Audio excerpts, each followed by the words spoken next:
He also used to say, the imaginary intern, this funny thing. Whenever we'd disagree about something, he'd say, let's get our stories straight before the cops get here. Which I just thought was completely adorable. And he'd always point out things to me he knew I loved.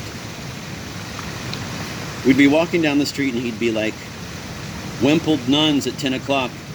It's still a hard thing for me to talk about it sometimes. Still a painful thing. You know, it will be exactly 3 years ago this coming Saturday that, sitting on the toilet,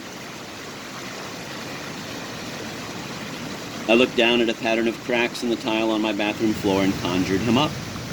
And almost immediately asked him how he'd feel about collaborating with me on a book about the hedonism of suffering.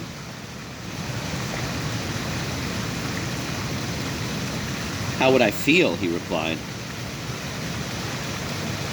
And I remember this as clearly as if it happened yesterday. He said,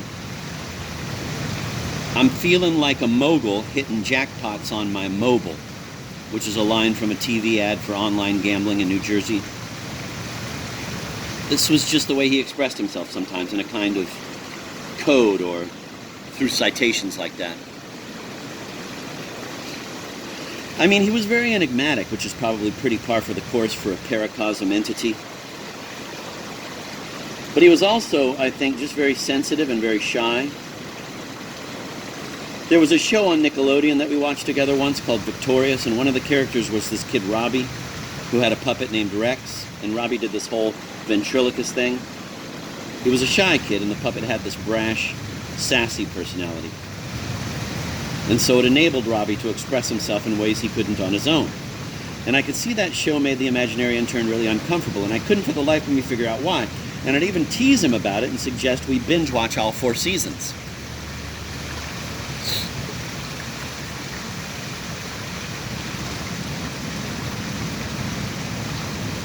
Until I realized that it was really bothering him, but I never got an opportunity to sit down and talk to him about it. He left, and we just never had a chance to. I'm not going to get into all that again, but, you know, I could get impatient with him, exasperated sometimes.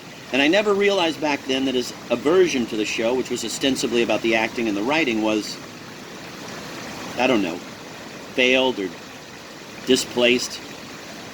That it really was a sensitivity about playing the role of the ventriloquist's dummy in our own relationship, and my failure to discern that, to acknowledge his insecurities about his own autonomy, something he was far too proud to ever broach explicitly. It pains me, still.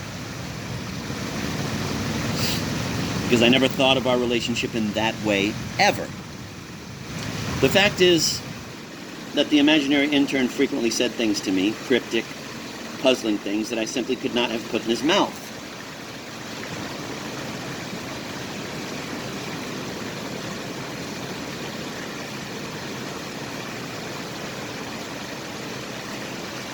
Things I couldn't even fully comprehend at the time he uttered them to me.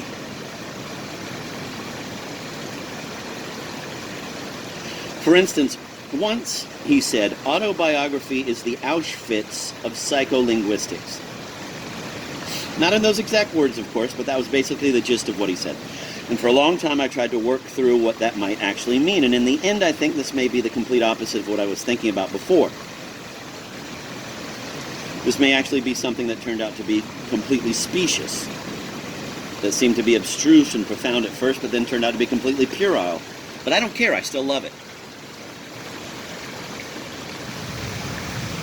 There are enigmas that we can gnaw on throughout our lives from which we derive sustenance, some kind of spiritual nourishment.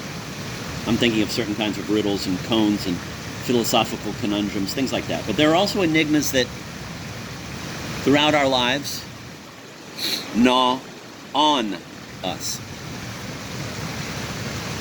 At my bar mitzvah in 1969, the day before the Jets defeated the Baltimore Colts in the Super Bowl, the game Broadway Joe Namath notoriously predicted the underdog Jets would win, toward the end of the ceremony, the rabbi leaned over and whispered something in my ear. This is something I'd seen him do at each of my friends' bar mitzvahs.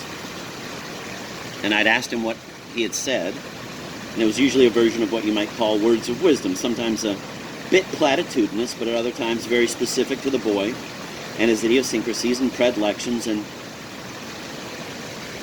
in my 13-year-old opinion, extremely wise and pertinent. And again, in my callow opinion, and boys that age do tend to over-dramatize and over-romanticize things, perhaps even constituting the essential key to life. And I had a great deal of respect for this rabbi. He was a very personable guy who'd written a highly regarded book about the Kabbalah. And I was actually anticipating with avid interest what he was going to whisper to me.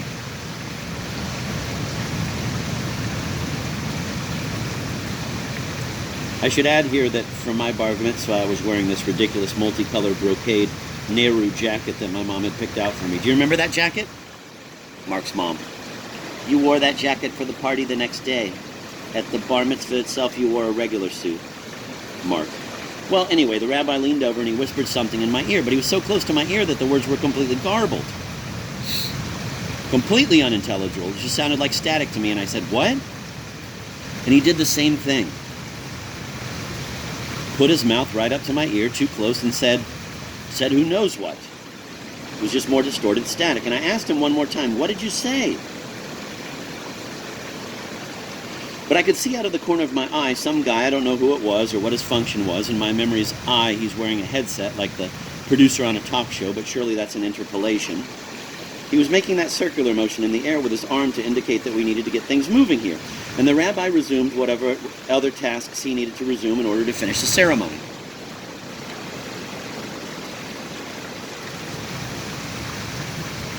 So what had he said?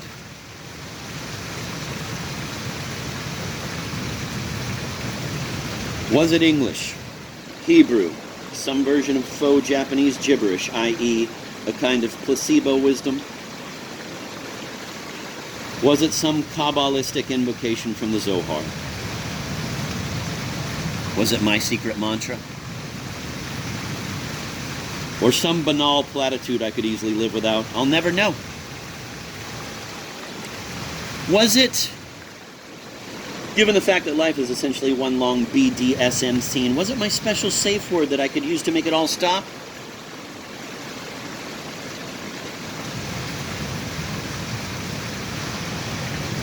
I did ask him, by the way, a couple of weeks later, but he clearly couldn't remember. I mean, the guy did a lot of bar mitzvahs, never mind weddings, funerals, regular sermons, special event sermons, etc. So I'm not blaming him. But I do feel, to put it simply, that I missed out on my words of wisdom without which I've struggled and floundered perhaps more than I would have if only the words had been audible to me, and I've maintained the stubborn, completely quixotic optimism, I guess you'd have to call it, that someday the mysterious garbled words will spontaneously emerge in perfect, pristine intelligibility from the sedimentary static in which they've been buried all these years, sort of the way on crime shows they're able to clean distorted voices in a wiretap phone conversation. But unfortunately, this special message will most likely forever remain in the gnawing Enigma file.